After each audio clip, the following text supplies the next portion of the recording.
नमस्कार मित्रों, पराशर ज्योति संस्थान के इस यूट्यूब चैनल पर स्वागत है। मैं एक बार फिर बब्बन कुमार सिंह।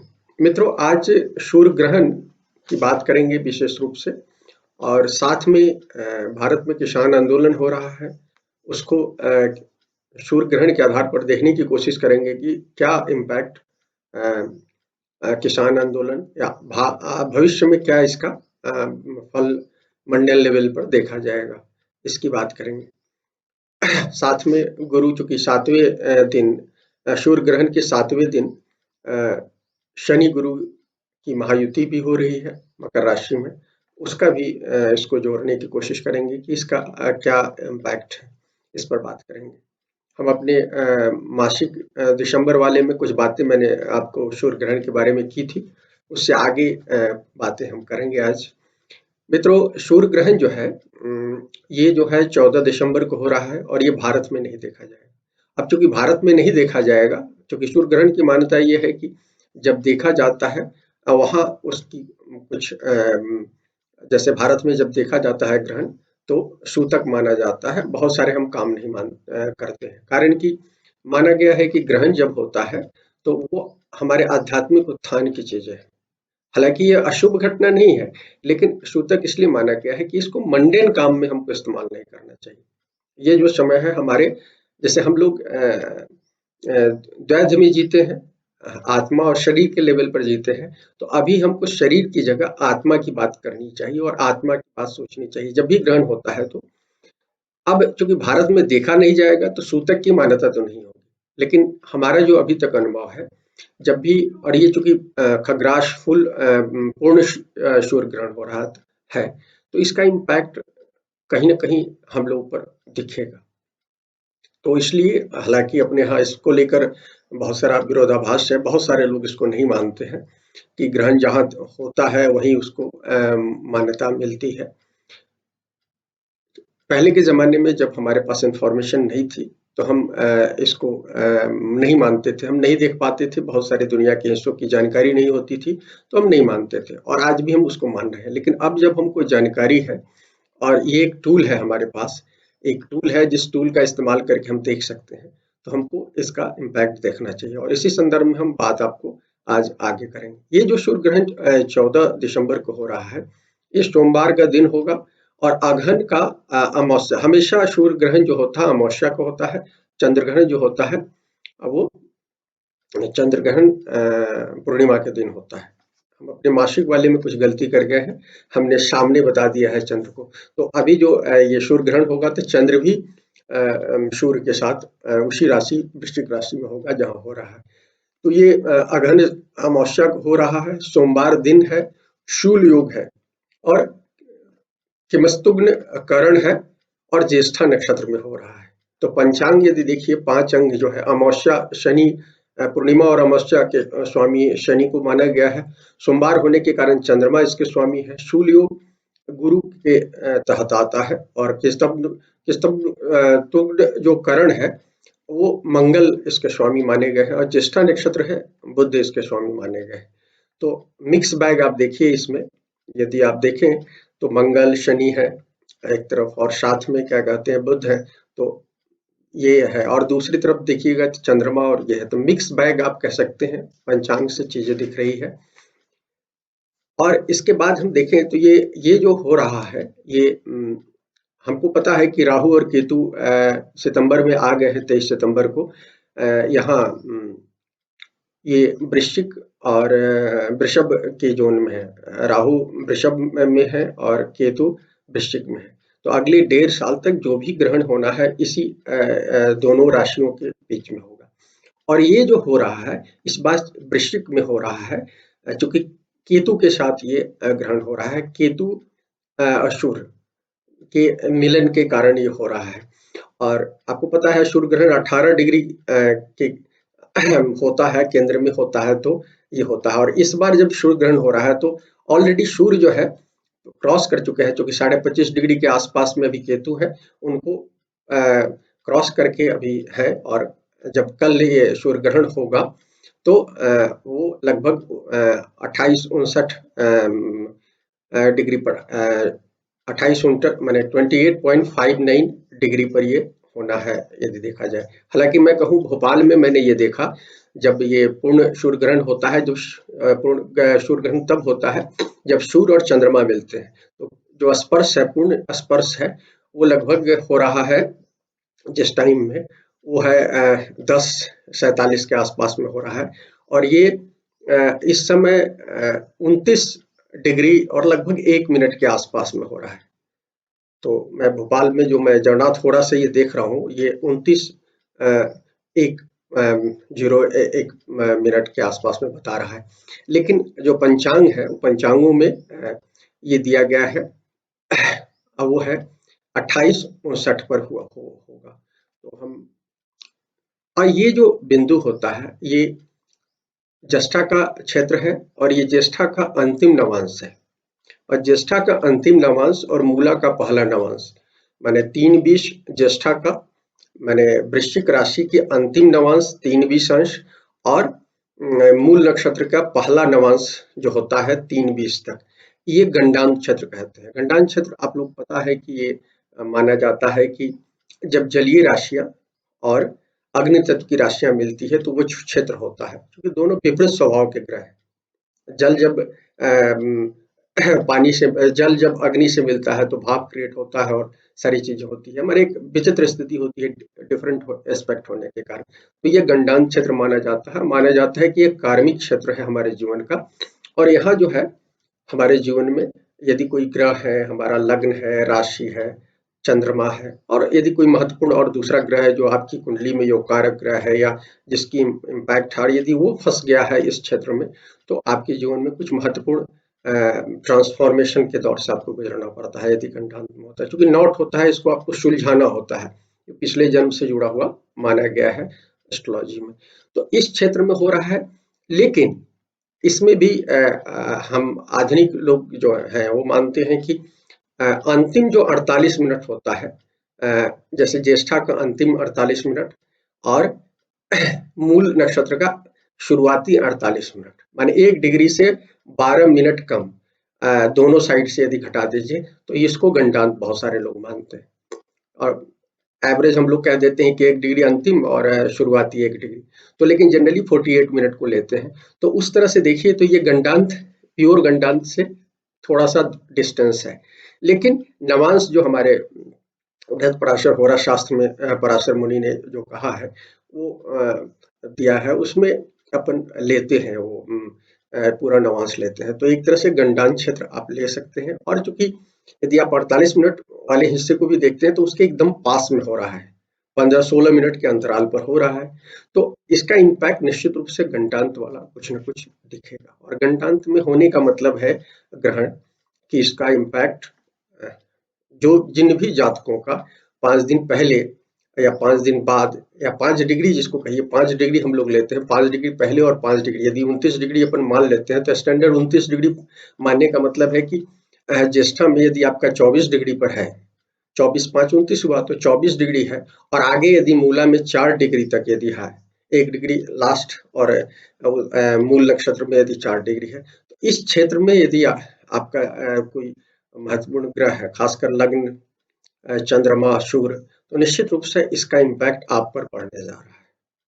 हालांकि इसके लिए आप अपनी कुंडली विशेष तौर पर देख लें, जांच लें, और यदि इसमें है तो निश्चित है कि इसका प्रभाव होगा। अब क्या प्रभाव होगा हम आगे आपको बताएंगे। तो ज्येष्ठा वाले और मूल नक्षत्र वाले, मूल के साथ तो ऑलरेडी केतु गुजर रहे हैं और पिछले ग्रहणों का भी असर देखा गया है, और ये जो सूर्य ग्रहण का होगा इस समय भी इसका असर फील करेंगे वो।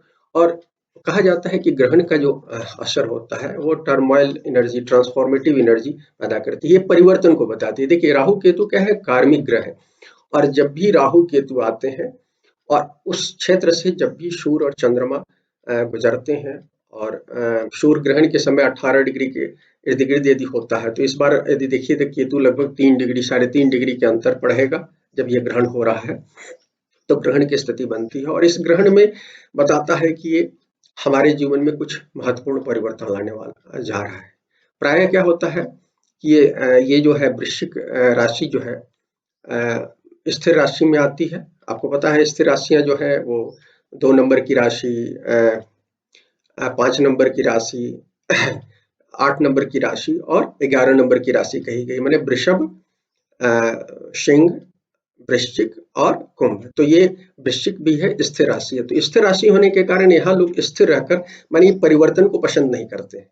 और इसलिए इनके लिए यहाँ जब जिन लोगों का लग्न हो, चंद्रमा हो, सूर्य हो या कोई महत्वपूर्ण ग्रह हो, तो ऐसे लोग परिवर्तन को अच्छा नहीं मानते। और ये जबकि जबकि प्रकृति की सच्चाई है, प्रकृति ये परिवर्तनशील है, प्रकृति जो है परिवर्तनशील है। इस बेसिक बात को हम अपने मंडेल लाइफ में जब जीते हैं तो भूल जाते हैं।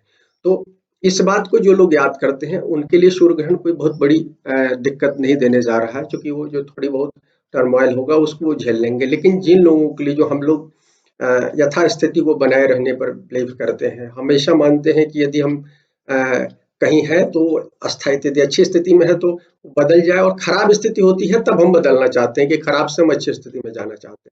लेकिन प्रकृति का अपना चक्र है जिसमें सुख और दुख ये परिवर्तन का एक हिस्सा है। तो ये परिवर्तन की ओर इशारा कर रहा है निश्चित रूप से। और ये वृश्चिक राशि जो है जहाँ सूर्य ग्रहण हो रहा है, 8 नंबर की राशि है कालपुरुष कुंडली में, तो ये ऑलरेडी ऐसे भी 8वीं राशि जो हो आयुष्य भाव के रूप में हम देखते हैं, मृत्यु के भाव के रूप में देते हैं। तो ये परिवर्तन को क्लियर कट बताता है। तो ये जब भी यहाँ जो भी अब ग्रहण होने जा रहा है, और जिन लोगों का वृश्चिक राशि है या सामने की राशि वृषभ होगी क्योंकि वहां राहु बैठे हैं, तो इन दोनों राशि वाले लोगों को अगले 1.5 साल में जो भी ग्रहण होगा, उन सब ग्रहणों की राशि के कारण, इन ग्रहणों के कारण जीवन में कुछ परिवर्तन देखना ही होगा, और इसके लिए हमें तैयार होना चाहिए। और जो लोग तैयार होंगे उनको कोई दिक्कत नहीं होगी, जो लोग तैयार नहीं होंगे उनको दिक्कत होगी। ये जो 8वीं राशि है ये जलीय राशि है, और जलीय राशि होने के कारण ये इसको, और 8वीं राशि को हम ये इससे देखते हैं, केमिकल चीजों से देखते हैं। तो केमिकल क्षेत्र से जुड़े हुए लोग हैं जो भी लोग हैं। और 8वीं राशि डॉक्टरों की राशि में देखिएगा कि 8वीं राशि उनकी कुंडली की या ओवरऑल जो कालपुरुष कुंडली की 8वीं राशि होती है वो बहुत महत्वपूर्ण होती है। हर डॉक्टर चिकित्सक के जीवन में आप देखिएगा। तो ये डॉक्टरों के जीवन में, केमिकल में डील करने वाले लोगों के जीवन में, केमिकल से केमिस्ट्री आप देख लीजिए, तो आप जो लोग केमिस्ट होंगे जो दवा का काम कर रहे हैं उनके लोगों को, और शराब वगैरह के जो धंधे में होंगे, क्योंकि ये जहर को भी बताता है। 8वीं राशि जो है मड जली, हम लोग कहते हैं कि ये खराब पानी है जो है, तो शराब को उसमें हम लोग गिनते हैं। तो शराब से रिलेटेड या लीकर से रिलेटेड यदि धंधे में लगे हुए हैं, इससे जुड़े हुए लोग हैं, तो इन लोगों के जीवन में ये एक परिवर्तन को की ओर इशारा कर रहा है। बृहत संहिता जो है वो मानता है कि जब भी क्या कहलाता है, जैसे ये जब ये ग्रहण होता है, ग्रहण के समय में जो ग्रह इसके साथ होते हैं, शुभ ग्रह होते हैं तो शुभ प्रभाव देता है, अशुभ ग्रह होते हैं तो अशुभ प्रभाव होता देते हैं। तो ये जो हमने कुंडली की चर्चा शुरू में नहीं की, फिर से मैं बताता हूँ कि ये जो कुंडली है, ये कुंडली जिस समय सूर्य ग्रहण हो रहा है और 10:47 पर जो हमने कुंडली बनाई है, दिल्ली से बनाई है, चूंकि भारत की राजधानी दिल्ली है, तो उस हिसाब से ये लगभग 26:52 की कुंडली बन रही है। लग्न है कर्क लग्न की कुंडली बन रही है। सामने जो है 7वें भाव में मकर में शनि और गुरु है। और 5वें भाव में जो वृश्चिक 5वां भाव होगा, कर्क से 5वां भाव होगा, यहाँ 4 ग्रह हैं इस समय। 4:37 पर लगभग 4.5 डिग्री पर शुक्र होगा। आरंभिक शुक्र आया है, अभी पता है 4 दिन पहले आया, अभी हमने शुक्र की गोचर की चर्चा की आपसे। तो 4:37 पर शुक्र होंगे, और 26 अंश पर बुध है, और 29 से थोड़ा सा ज्यादा अंश पर क्या कहते हैं सूरज है, जो मैंने कहा 29.1 मिनट के आसपास मान लीजिए। और उसी बिंदु पर जब मून आते हैं, अमावस्या पूर्ण होता है, फिर हम प्रतिपदा में जाते हैं, तो इस बिंदु पर पूर्ण सूर्य ग्रहण की स्थिति बन रही है। तो 29 डिग्री आप मोटा मोटी मान लीजिए, 29 डिग्री 28:59 मान लीजिए, या 29:1 मान लीजिए। तो इस पर क्या कहते हैं सूरज है और चंद्रमा है। तो 4 ग्रह है, और इसके अलावा केतु है। केतु 25 डिग्री पर 25:37 पर है। तो ये जो है ये स्थितियां हैं, क्योंकि केतु के साथ ये हो रहा है, और मैंने बताया कि 3.5 डिग्री का अंतर है इस समय लगभग। तो ये स्थिति है। और 9वें घर में मंगल मीन का है जो कि 26-36 पर है, और राहु जो है 25 वही 25-39 हमने 25 राहु और केतु जो है 25-39 डिग्री पर है। तो ये स्थिति है कि राहु 11वें में हो गए उच्च के, मून हो मंगल जो हो गए हैं आपके 9वें भाव में है, 7वें भाव में शनि और जुपिटर है, 5वें भाव में हमने 4 ग्रह जहां ग्रहण हो रहा है, शुक्र, बुध, सूरज, चंद्रमा और केतु, और पहला भाव 26-52 आपका है। तो ये स्थिति है सूर्य ग्रहण, पूर्ण सूर्य ग्रहण के समय की स्थिति दिल्ली के पर यदि आप बनाएंगे तो आपको ये नजर आएगा। तो इसमें देखिए कि 2 शुभ ग्रह हैं सीधे-सीधे, सूर्य और बल्कि 3 यदि देखिए, लेकिन अमावस्या की कुंडली में चंद्रमा को अपन मेलेफिक ग्रह लेते हैं, लेकिन शुभ ग्रह शुक्र है और बुध है। बुध अपना स्वभाव बदलते हैं, और चूंकि ये 26 डिग्री के आसपास में है तो लगभग एकदम केतु से क्रॉस कर रहे हैं, एक अंश के आसपास में कर रहे हैं, तो पूरी तरह से केतु से आक्रांत है। और जहां ग्रहण हो रहा है उस बिंदु से भी वो 3.5 लगभग 3 डिग्री के आसपास के अंतर पर बैठे हैं।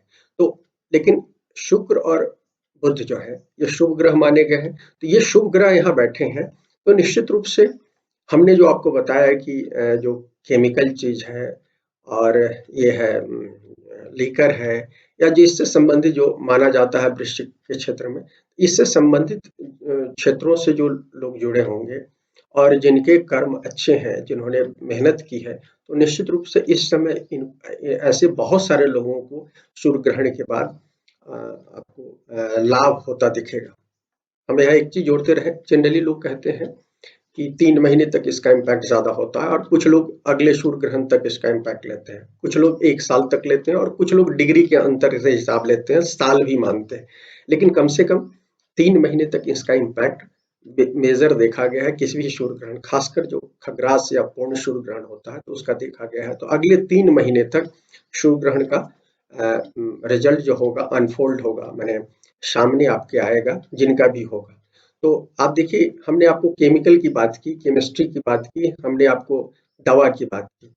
तो अभी जो है आप सबको पता है कि कोविड की माने टीके की खोज हो गई है। 2-3 कंपनियां मार्केट में, जैसे भारतीय भी कंपनी है, 2 भारतीय कंपनियां हैं, अमेरिका की कंपनी है, और ये सब लोग फाइजर और कुछ और कंपनियां हैं, तो ये सब काम कर रही हैं। भारत में भी 2 कंपनियां हैं, जो एक तो ब्रिटिश ऑक्सफोर्ड यूनिवर्सिटी से जुड़ी हुई जो पुणे वाली कंपनी है, और एक हैदराबाद की कंपनी है जो यहाँ की अस्थाई है, जो वो उसने भी काम किया, हालांकि उसकी रिपोर्ट अभी नहीं आई है। तो ये है, और फाइजर जो है अमेरिकन कंपनी है जो 90% से ज्यादा फायदे का दावा कर रही है। तो ये सब आ गई है मार्केट में, और अगली जनवरी फरवरी में दिसंबर से डिलीवरी होने की संभावना है। तो ये बता रहा है कि कहीं ना कहीं बहुत सारी दवा जो कंपनियां हैं इसमें इस पीरियड में इसको फायदा होने जा रहा है, मेजर फायदा होने जा रहा है। तो इससे जो जुड़े हुए लोग होंगे, तो बहुतेरे लोग जिनका ये राशि और नक्षत्र से जुड़ा होगा, ज्येष्ठा नक्षत्र से और वृश्चिक राशि से महत्वपूर्ण ग्रह होंगे, या लग्न होगा, सूर्य होगा, चंद्र होगा, तो ऐसे लोगों को ये फायदा देने जा रहा है निश्चित रूप से। एक फायदे की बात कर रहे हैं, लेकिन आप यहाँ देखिए कि सूर्य, चंद्रमा और ये बुध, सूर्य, केतु, तो आप देखिए कि ये तो हमने फायदे की बात की, लेकिन ग्रहण जो होता है परिवर्तन को बताता है। तो जो लोग ऑलरेडी फायदे की स्थिति में हैं, और जिन्होंने पिछले कई सालों से, दशकों से जीवन में उन्नति हासिल की है, हमेशा देखा गया है कि ऐसे कई लोग जो सत्ता में काबिज होते हैं, या जो सत्ता से मतलब यह केवल पॉलिटिकल सत्ता की बात नहीं कर रहे हैं, मैं सारी सत्ताओं की बात कर रहा हूँ, इकोनॉमिक सत्ता की बात कर रहा हूँ, मैं सोशल मैंने सामाजिक, आर्थिक या पारिवारिक सत्ता की भी बात कर रहा हूँ। तो यदि आप परिवार में हेड है, या आप क्या कहते हैं सामाजिक जीवन में लगातार लीड कर रहे हैं, या आर्थिक जीवन में लीड कर रहे हैं, क्योंकि ये ज्येष्ठा नक्षत्र है, ज्येष्ठा नक्षत्र को हम लोग महत्वपूर्ण एंटिटी के रूप में देखते हैं, क्योंकि नक्षत्रों में सबसे नक्षत्र की जो सबसे बड़ी नक्षत्र की स्थिति ज्येष्ठा नक्षत्र की बताई जाती है। तो जो राजा होता है, इंद्र इसके देव है, तो इंद्र देव है, तो इसको पॉलिटिकल या इकोनॉमिक या जो भी सत्ता है, उस सत्ता के केंद्र में बैठे लोगों की ओर इशारा करता है। तो हमारा ये मानना है कि ये जो है, ये परिवर्तन को बताता है। तो जो लोग ऑलरेडी सत्ता में बैठे हुए हैं, चाहे वो पॉलिटिकल सत्ता में है, चाहे इकोनॉमिक सत्ता में है, या सोशल में है, या फैमिली सत्ता में बैठे हुए हैं, इन सबके जीवन में एक बदलाव की ओर इशारा हो रहा है। और बदलाव क्या होगा? देखिए, ये आयुष्य भाव में हो रहा है, तो ये आयुष्य की कमी को भी बता रहा है। तो बहुत सारे लोग जो है इस समय में किसी न किसी तरह से आयुष के क्षरण के कारण उनकी मृत्यु हो सकती है, चाहे बीमारी के चक्कर में हो, कुछ लोग एक्सीडेंटल चीजें हो सकती है। अचानक जो चीजें होती है तो क्या होती है, एक्सीडेंटल हो सकता है। बीमारी से, जैसे कोरोना से कोई जा रहा है, ये भी एक्सीडेंटल है, माने असमय जो यदि जा रहा है, तो इस तरह की स्थितियां दिख रही है। तो ये जो सत्ता के केंद्र में बैठे हुए लोग हैं, उनके साथ इस तरह की स्थितियां दिख रही है। तो ये दुनिया भर में ये चीज देखा जाएगा। ये मैं केवल भारत के संदर्भ में बात नहीं करूँ, पूरी दुनिया में देखा जाएगा, जिन लोगों की कुंडलियों में ऐसी स्थिति हो सकती है। और ये कुछ लोग सत्ता में जो लोग बैठे हैं, उन पर कुछ आतंकी कार्रवाई भी हो सकती है, क्योंकि केतु इससे जुड़े हुए हैं। केतु के साथ सूर्य ग्रहण हो रहा है, और केतु अचानक से ये मंगल की एनर्जी को इंडिकेट करते हैं, तो अचानक से हत्या, आतंकी घटनाओं और प्राकृतिक घटनाओं, सारी चीजों की ओर इशारा करता है। जैसे आप किसी बीमारी से हो रहे हैं, तो प्राकृतिक घटना आप कह सकते हैं उसको। लेकिन कोई एक्सीडेंट में मौत हो रही है, चाहे आतंकवादी घटना में हो, या वाहन दुर्घटना में हो, या कोई भी चीज हो, ये सारी चीजों को ये कहीं ना कहीं ये बता रहा है। तो सबसे ज्यादा ऐसे जो लोग भी सत्ता में जहाँ का देश, जिन देशों में ये क्या कहते हैं प्रभावित कर रहा है, उन लोगों को ये कहीं ना कहीं प्रभावित करेगा। हमने शुरू में कहना मैं भूल गया कि ये जो हो रहा है भारत में तो नहीं देखा जाएगा, लेकिन ये देखा जाएगा दक्षिण अफ्रीका, अफ्रीका के दक्षिणी हिस्सों में, ये सब इलाकों में देखा जाएगा। खासकर इसका जो पूर्ण सूर्य ग्रहण की स्थिति जो है, अर्जेंटीना और चिली में देखा जा रहा है। उसके अलावा जो छोटे कुछ देश हैं दक्षिण अमेरिका के, उन देशों में भी, जो साउथ अमेरिका की जो साउथ वाला हिस्सा है, उस सब इलाकों में देखा जाएगा। उरुग्वे है, और भी पैराग्वे है, कुछ देश है। तो इन सब देशों में वो आंशिक रूप से देखा जाएगा। इन सब देशों में इसका ज्यादा असर देखा जाएगा। और इस समय भारत के लिए सबसे महत्वपूर्ण चीज है कि भारत के लिए बहुत इंपॉर्टेंट होने जा रहा है, क्योंकि भारत की जो कुंडली है, ये वृषभ लग्न की कुंडली है। 15 अगस्त 1947 12 बजे की यदि आप कुंडली बनाते हैं, रात के 12 बजे की कुंडली बनाते हैं, तो ये अपनी आजाद भारत की कुंडली है। तो इसमें क्या है कि ये वृषभ लग्न की कुंडली है, और तीसरे भाव में बहुत सारे ग्रह हैं, 5 ग्रह हैं वहाँ। तो और अभी उनकी भारत में शनि की महादशा चल रही है, चंद्रमा की महादशा चल रही है, और चंद्रमा की महादशा में शनि का अंतर चल रहा है। तो ये जो है, ये यदि इस तरह से भी देखिए तो ये भारत की कुंडली में ये जो ग्रहण हो रहा है, ये ग्रहण 7वें भाव में हो रहा है। और तो इसलिए क्या कहते हैं, कहीं ना कहीं ये सत्ता में बैठे हुए लोग और सामने जो विपक्ष वाला है, या जो प्रतिपक्षी देश है, इन सब की ओर इशारा दिखा रहा है। तो भारत के सत्ता में बैठे हुए लोगों पर भी इसका कुछ खतरा हो सकता है। या इसी तरह से आप देखिएगा, जो भारत के खिलाफ जो लोग हैं, जो कि वृश्चिक राशि में हो रहा है, तो जो पाकिस्तान है, चाइना में है, इस सब जगहों पर इसका मेजर परिवर्तन देखा जाएगा। महत्वपूर्ण परिवर्तन इस ग्रहण के बाद देखा जाएगा।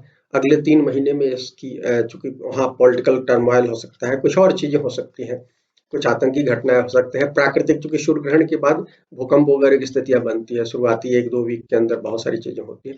तो ये चीजें बल्कि 3 महीने तक कहना चाहिए कि उसका असर देखा जाता है, तो हो सकता है।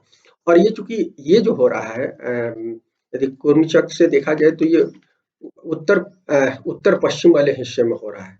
ये वायव्य कोण जो होता है, वायव्य कोण, तो भारत से यदि आप देखिए, तो ये भारत का पंजाब राज्य है, हरियाणा राज्य है, फिर क्या कहते हैं, पाकिस्तान दिख रहा है, अफगानिस्तान दिख रहा है, ईरान तक की स्थिति दिख रही है। तो इन सब हिस्सों में, और इसी तरह से आप दुनिया के मापदंड पर देख लें कि ये जो क्षेत्र होगा, इन सब क्षेत्रों में, जहाँ इन सब क्षेत्रों में मेजर परिवर्तन हो सकते हैं। पॉलिटिकल डेवलपमेंट आप देख सकते हैं, विपरीत घटनाएं देख सकते हैं, या इकोनॉमिक सेक्टर में देख सकते हैं, या सोशल सेक्टर में देख सकते हैं। तो ये बदलाव निश्चित रूप से आपको देखेंगे। और ये चूंकि उत्तराषाढ़ा नक्षत्र में हो रहा है, सॉरी, इस समय जो इसके 7 दिन के बाद, एक चूंकि सूर्य ग्रहण हो रहा है, उसके 7वें दिन मकर राशि में सूर्य और गुरु की युति हो रही है, जिसके बारे में हमने कई चर्चाएं की और आगे भी कुछ और चर्चा करेंगे। तो सूर्य गुरु की जो गुरु और शनि की जो युति हो रही है, वो भी एक बड़े परिवर्तन की ओर इशारा कर रहा है। और भारत की कुंडली में वो जो है वो हो रहा है 9वें भाव में। तो भारत की कुंडली का 9वां भाव और 7वां भाव एक्टिवेट हो रहा है। तो हमने बताया कि प्रतिपक्ष की चीजों में दिख रहा है, तो प्रतिपक्ष कहीं ना कहीं इस समय एग्रेसिव हो सकता है। और हम अब आते हैं किसान आंदोलन पर। अभी जो देख रहे हैं, 7वां भाव जो होता है प्रतिपक्ष को बताता है, और ये बताता है कि क्या कहते हैं, चूंकि चौथे से चौथा है तो आम जनता से भी इसको कई बार क्या कहते हैं, जब आपके सामने डायरेक्ट प्रतिपक्ष नहीं होती है तो आम जनता भी आपके प्रतिपक्ष के रूप में हो सकती है। तो ये बताता है कि कहीं ना कहीं आने वाले समय में जन असंतोष की स्थितियां बहुत ज्यादा दिख रही है। और चूंकि शनि गुरु की युति हो रही है 7 दिन के अंदर, भविष्य पुराण के अनुसार देखिएगा कि जब भी क्या कहलाता है कोई भी सूर्य ग्रहण के 7 दिन के अंदर या चंद्र ग्रहण के 7 दिन के अंदर कोई बड़ा बदलाव होता है, जैसे शनि गुरु की युति हो रही है, तो ये और वो विंटर सॉलिस्टिक्स के समय हो रहा है, तो उसका भी इम्पैक्ट दिखता है।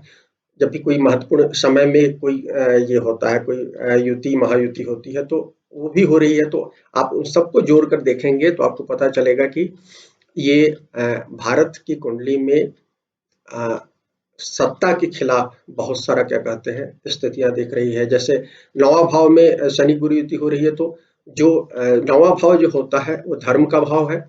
9वां भाव हमारा पार्लियामेंट को सूचित करता है, 9वां भाव हमारे सुप्रीम कोर्ट को सूचित करता है, कानून व्यवस्था को सूचित करता है। तो इन सब चीजों में तो इसलिए आप देखेंगे कि सुप्रीम कोर्ट के निर्णयों पर बहुत ज्यादा आलोचना हो सकती है। पार्लियामेंट के बनाए हुए कानून पर आलोचना बहुत ज्यादा हो सकती है, और पर्सनली सुप्रीम कोर्ट के न्यायाधीशों और इन चीजों पर भी बहुत ज्यादा चर्चा हो सकती है। तो कहीं ना कहीं सत्ता में बैठे हुए लोगों पर प्रश्न उठेगा, कारण कि 7वां भाव बहुत ज्यादा सक्रिय हो रहा है, क्योंकि वहां ग्रहण हो रहा है, और 9वां भाव शनि गुरु की युति के कारण हो रहा है।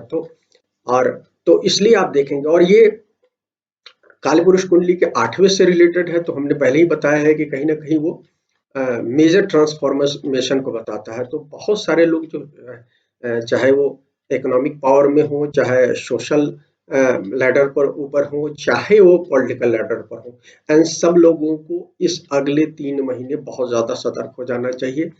चूंकि ये जो ग्रहण हो रहा है वो भारत की कुंडली में 7वें भाव में है, तो जो प्रतिपक्ष में जो भी होगा, चाहे वो जनता होगी, जैसे किसान आंदोलन की हमने बात करने की बात कही थी, तो किसान आंदोलन में जो लोग सक्रिय हैं वो इस समय बहुत एग्रेसिव रहेंगे, क्योंकि ग्रहण की जो वो है वो कहीं ना कहीं हमारी बुद्धि जो है वो उसको स्थिरता नहीं देता है, और हम सब जो है कहीं ना कहीं इस पीरियड में बहुत ज्यादा टर्मोइल में होते हैं, एग्रेसिव होते हैं। तो पोस्चर जो होगा, और इसलिए हमें लगता है कि कहीं ना कहीं सरकार को बहुत सारी इस मामले में पीछे हटना पड़ सकता है, कारण कि इस समय प्रतिपक्ष को पीछे ले जाना मुश्किल होगा अगले 3 से 4 महीने में। और हमने इतिहास के दायरे में देखने की कोशिश की किसान आंदोलन को, तो हमने देखा है कि 1850 से, अंग्रेजों के जमाने से आप देखें तो जब भी शनि गुरु की युति हुई है, वो हम विस्तार से बाद में बात करेंगे, लेकिन मोटी बात बता रहे हैं, तो आप देखेंगे कि आंदोलन हुए। पश्चिम बंगाल में नील्हे जो सबसे पहले आए थे, वहां वो नील की खेती करते थे। जब 1860 में 65 में अमेरिका में जब गृह युद्ध हुआ था, तो उसके बाद वहां जो लोग दास प्रथा को चलाते थे वो भारत आ गए थे, और भारत में नील की खेती करने लगे थे पश्चिम बंगाल वाले हिस्से में। लेकिन फिर 1860 के आसपास में उनके खिलाफ बहुत मेजर आंदोलन हुआ, जब शनि गुरु की युति हुई थी, और वो लोग फिर बाद में बिहार की ओर चंपारण में आए। और वो हम जब 1920 के आसपास में आते हैं, तो हम देखते हैं 1920-21 में जो है फिर शनि गुरु की युति हुई है, और वो भूमि तत्व राशि में हुई थी। उस समय गांधी ने 2 आंदोलन किए थे। गांधी जो है भारतीय राष्ट्रीय कांग्रेस का नेतृत्व लेने से पहले उन्होंने बिहार में 1917 में चंपारण के किसान आंदोलन का नेतृत्व किया था, वो नील्हों के खिलाफ था। और उसके बाद 1 साल बाद गुजरात में खेड़ा में उन्होंने आंदोलन किया, जिसमें बाद में पटेल जी भी जुड़े थे, वल्लभ भाई पटेल भी उससे जुड़े हुए थे, सरदार वल्लभ भाई पटेल। तो ये जो हुआ, अब उस किसान आंदोलन ने गांधी को एक राष्ट्रीय नेतृत्व दिया था। तो हम ये बताना चाहते हैं, उसके बाद आप 1940 में अब आइए, जब फिर अग्नि तत्व की राशि में शनि गुरु की युति हुई थी, तो उस समय आप देखें तो उस समय 35-36 में 1936 में किसान आंदोलन की पूरी यूनियन बने और स्वामी शाहजानंद सरस्वती, लखनऊ में भारतीय किसान संघ की स्थापना हुई थी 1936 में, और स्वामी शाहजानंद सरस्वती उसके वो अध्यक्ष हुए थे पहले। और यूपी में जो जवाहरलाल नेहरू वगैरह ने किसान आंदोलन 1927-28 के बाद नेतृत्व किया था, उसकी पूरी बागडोर उनके हाथ में आई, और वो बिहार के आंदोलन का भी उन्होंने नेतृत्व किया। और हम देखते हैं कि 1948 तक वो किसान आंदोलन की लिस्ट जाती है। लेकिन उस ये सारे हमने 36 के जो किसान आंदोलन हुए, उन सब आंदोलनों ने कहीं न कहीं राष्ट्रीय आंदोलन जो स्वतंत्रता के खिलाफ जो आंदोलन था, उसमें बहुत बड़ी भूमिका निभाई थी। तो हम जो आपको बताना चाहते हैं, हम ये बताना चाहते हैं कि ये जो किसान आंदोलन है, इसको आप छोटे-मोटे आंदोलन के रूप में नहीं देखें, ये आंदोलन बहुत विस्तार ले सकता है। जो अभी जो परिवर्तन की जो गति है, तो हमारा सरकार से ये आग्रह होगा कि सरकार भी इस मामले में बहुत समझदारी से काम करे, क्योंकि सामने जो लोग बैठे हैं, वो आसानी से चीज़ों को ले नहीं रहे हैं। इसके बाद हम आपको बताना चाहते हैं कि भारतीय प्रधानमंत्री की जो कुंडली है, श्री नरेंद्र मोदी की, ये कुंडली अनुराधा नक्षत्र की है, कहने का मतलब वृश्चिक लग्न की कुंडली है। और ये यहाँ भी कुछ ट्रांसफॉर्मेशन दिख रहा है। तो ये जो समय है और ये मेजर ट्रांसफॉर्मेशन की ओर उधर भी दिख रहा है कि प्रधानमंत्री के भी विचारों में कहीं न कहीं परिवर्तन होना चाहिए, जो स्थितियाँ दिख रही है। तो यदि परिवर्तन होगा तो निश्चित रूप से चीज़ें सही परिप्रेक्ष्य में जाएँगी, और यदि नहीं होता है तो एक मेजर ट्रांसफॉर्मेशन ऊपर से आयत हो सकता है, और किसान आंदोलन उधर इशारा कर रहा है। तो सरकार को भी इस समय बहुत सतर्कता से किसान आंदोलन को डील करना चाहिए, और हमें भी कोई एग्रेसिव पोस्चर अभी नहीं क्रिएट करना चाहिए, क्योंकि जो समय है बदलाव की ओर इशारा कर रहा है। हम ये नहीं कह रहे हैं कि किसान आंदोलन की मांगे पूरी होंगी या नहीं होंगी, इस बारे में मैं चर्चा नहीं कर रहा हूँ, लेकिन ये एक बृहद आंदोलन की ओर इशारा कर रहा है, और ये परिवर्तन, सत्ता के परिवर्तन को भी दर्शा रहा है। तो इसलिए हमें बहुत ज़्यादा इस समय ये सतर्क रहना चाहिए। एक और बात यहाँ हमको अभी ध्यान आया कि ये जब चीज़ें होंगी, तो एक बात ये हो रहा है कि अ, शनि अपनी राशि में है ऑलरेडी, मकर राशि में बहुत मजबूत है, गुरु उनके साथ है, और अभी गृह युद्ध जो होगा, क्या कहलाता है, ग्रह युद्ध होगा, उसमें भी शनि मजबूत स्थिति में है, जुपिटर उनके अधीन ही रहेंगे। और उसके बाद भी उसके बाद हम देख रहे हैं कि 24 को मंगल अपनी राशि में आ जाएंगे, 1 नंबर में आ जाएंगे, और वो चौथी दृष्टि से क्या कहलाता है, एक्टिवेट करेंगे वहां से। वो एक्टिवेट करेंगे, ये ग्रहण वाले आने वाले समय में ग्रहण वाले बिंदु को एक्टिवेट करेंगे, तो उधर से भी दिख रहा है। और उसके बाद राहु और केतु मजबूत स्थिति में, जो ओवरऑल ट्रांसफॉर्मेशन को बताते हैं। हमने राहु केतु जब परिवर्तन हुई थी, तो मैंने बताया था आप लोगों को कि राहु केतु भारत की कुंडली में उस जगह पर आए हैं जब भारत को आजादी मिली थी। 1947 में जब आजादी मिली थी, तो उस समय भी यही वृश्चिक और वृषभ में राहु थे और केतु वृश्चिक में थे। और आपको पता है कि भारत पाकिस्तान का बंटवारा हुआ, और क्या हमारे यहाँ क्या हुआ था। फिर 84 में, 1984 में, जिस साल ये चीज हुई थी, उस समय भी 83-84 की जो स्थितियां हैं, आप देखिएगा उसी समय राहु केतु टॉरस और ये वृषभ और वृश्चिक में रहे, और मेजर इस तरह के ग्रहण और सारी चीजें हुई थी। और उसके बाद हमने देखा कि किस तरह से परिवर्तन की लहर आई थी। उस समय भी किसान आंदोलन हुआ था, टिकैत के नेतृत्व में, पूर्वी में ईख के मूल्यों को लेकर हुआ था। तो यदि आप इतिहास के दायरे में भी जाकर पीछे देखें, तो ये एक बड़े आंदोलन और बड़े घटनाओं की ओर संकेत कर रहा है। तो हमें इस समय बहुत ज्यादा सतर्क रहना चाहिए। और भारत की कई लोग मानते हैं कि भारत की राजधानी जो है दिल्ली का भी ये वृश्चिक लग्न है। तो कहीं ना कहीं राजधानी भी जो होगी, राजधानी की जो राशि है, वो भी बता रही है कि कहीं ना कहीं ट्रांसफॉर्मेशन, दिल्ली भी एक ट्रांसफॉर्मेशन के दौर से गुजर रही है। हमको पता है, आप सब लोगों को पता है कि पिछले कई सालों में देश की राजधानी दिल्ली में जिस तरह से पॉपुलेशन डेंसिटी बढ़ी है और जिस तरह से पॉल्यूशन बढ़ा है, उसको मैनेज करना कितना कठिन हो गया है और हम लगातार अखबारों में देखते हैं। तो उस उधर भी ये एक परिवर्तन की ओर दिख रहा है और दूसरी चीज़ अभी जो किसान हैं वो दिल्ली को घेर कर बैठे हैं। तो दिल्ली में कोई महत्वपूर्ण कई सालों तक ये घटनाएँ होंगी, लेकिन अभी तत्कालिक अगले 3 महीने में दिल्ली के आस-पास में भी घटना की ओर इशारा हो रहा है। और पंजाब और हरियाणा की बात हमने कहा ही कि उन दोनों जगह पर भी एक मेजर परिवर्तन की स्थिति दिख रही है, चूँकि उत्तर-पश्चिम जो दिशा है वो प्रभावित हो रही है भारत की कुंडली के हिसाब से। और वो इन सब चीज़ को देखने के बाद हमें लगता है कि हमें आने वाले समय में अगले 3 महीने तक बहुत सतर्क रहने की ज़रूरत है, ताकि ये जो है ग्रहण की एनर्जी है और शनि गुरु की युति की जो एनर्जी है, उस टर्मोइल वाली एनर्जी को हम बढ़िया से झेल सकें, और नहीं तो हमारे जीवन में कुछ ऐसी घटनाएँ होंगी जिसको हम देखना पसंद नहीं करते हैं। तो मित्रों, लेकिन अंत में 2 चीज़ें हम बताना चाहेंगे। हालाँकि अपने यहाँ नहीं हो रहा है, लेकिन ये शाम 7 बजे से लेकर 12 साढ़े 12 तक 12, 22, 23 तक ये ग्रहण की स्थिति बनी हुई है। हम आपसे निवेदन करेंगे कि इस समय आप जिस भी देवता को याद करते हैं, जिस भी वो उसको करते हैं, उसका जाप करें। चूँकि इस समय पूजा नहीं होती है। हालाँकि इस बार पूजा होगी, कारण कि अपने यहाँ सूतक नहीं लगा हुआ है, तो आप पूजा कर सकते हैं इस पीरियड में, और नहीं तो आप जाप करें। खास तौर पर हम कहेंगे सोमवार को हो रहा है तो शिव का मंत्र आप ओम नमः शिवाय पंचाक्षरी जो मंत्र है उसको याद कर सकते हैं। जो लोग सूर्य की पूजा करते हैं वो आदित्य हृदय से कर सकते हैं या गायत्री मंत्र से इस समय कर सकते हैं।